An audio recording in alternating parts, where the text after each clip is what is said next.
এইটা চাই না, ওইটা চাই না, মারামারি, শাহবাগ, পলাশবাড়ি।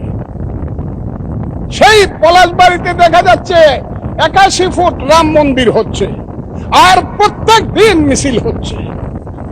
রাম মন্দির চাই না, মালাউন্ডা দেশ ছেড়ে চলে যাও, হিন্দুরা চলে যাও, মিছিল করতেছে। তাদের পোশাকটা দেখলেই বুঝি আমি তারা কারা। সেই পোশাকি লোকজনের সংখ্যা এখন বেড়ে গেছে, এমন বাড়ছে যে তারা পৃথিবীর কোন সভ্যতা, সংস্কৃতি, কোনো কিছু শুনতে চায় না, কোনো কথা শুনতে চায় না। ধর্মকে নিয়ে শুধু ব্যবসা করতে চায়, তারা হলো ধর্ম ব্যবসায়ী। সেই সব লোকজন আজকে ওখানে যাচ্ছে, মারামারি করছে। আমি সরকারকে বলবো, স্বরাষ্ট্রমন্ত্রী আছেন, যদি মনে করেন মন্দির ওখানে করা ঠিক না বা রাম মূর্তি করা ঠিক না, বন্ধ করে দেন, একদম কঠিন ভাবে দেন, না এই দেশে কোনো মন্দির টন্দির বা মূর্তি করা যাবে না। কিন্তু আমি মনে করি ওই 100 না 300 ফুট মূর্তি বানাক, আমি মুসলমান, আমার কি আইলে গেল, আমি তো ওদের দিকে তাকাই না।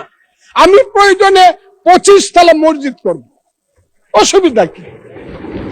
ওর মন্দিরে নামাজ করবে, পূজা করবে, আমি আমার মসজিদে নামাজ পড়বো, অসুবিধা কি?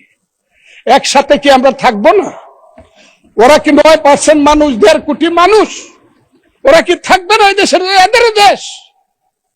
14 পুরুষ আগে তো এদেরই দেশ ছিল। এটা 1204 খ্রিস্টাব্দের আগে এইখানে হিন্দু এবং বৌদ্ধদের দেশ ছিল। আমরা তো এইখানে কিভাবে আসছি? আমরা আসছি হযরত খাজা মাইনুদ্দিন চিশতি রহমাতুল্লাহ আলাইহি, খাজা নিজামুদ্দিন বখতিয়ার খাকি, হযরত শাহজালাল, শাহপরান, গেসুদারাজ, ওই চট্টগ্রামের বাইজিদ বুস্তামি, ওই বাগেরহাটের খান জাহান আলী থেকে ধরে ওলিয়া উলিয়া গাউস কুতুব দরবেশেরাই তো এই দেশে বলছে আইছে, শোনো হে মানুষ ভাই, সবার উপরে মানুষ সত্য, তার উপরে নাই, তার নাম হইল সুফিবাদ। সেই সুফিবাদকে তো তারা মানে না, তারা তো মাজার ভাঙিয়ে ফেলতে চায়, তারা তো আগুন দিয়া পুড়িয়ে দিতে চায়। মৌলানা মৌলভী সাহেবদেরকে আমি শ্রদ্ধা করি, কিন্তু পীর সাহেবদের দোষটা কি? যে কুষ্টিয়াতে কুপায় মারলেন কেন? ফরিদপুরে আগুন জ্বালায় মারলেন কেন? শাহজালালের মাজার ভাঙ্গার জন্য আমার এক ভাই 4 কোটি টাকা ঘোষণা করে কেন? এখানে মাজার থাকবে, আপনি যদি মাজারে ইচ্ছা হয় যাবেন, যাবেন না।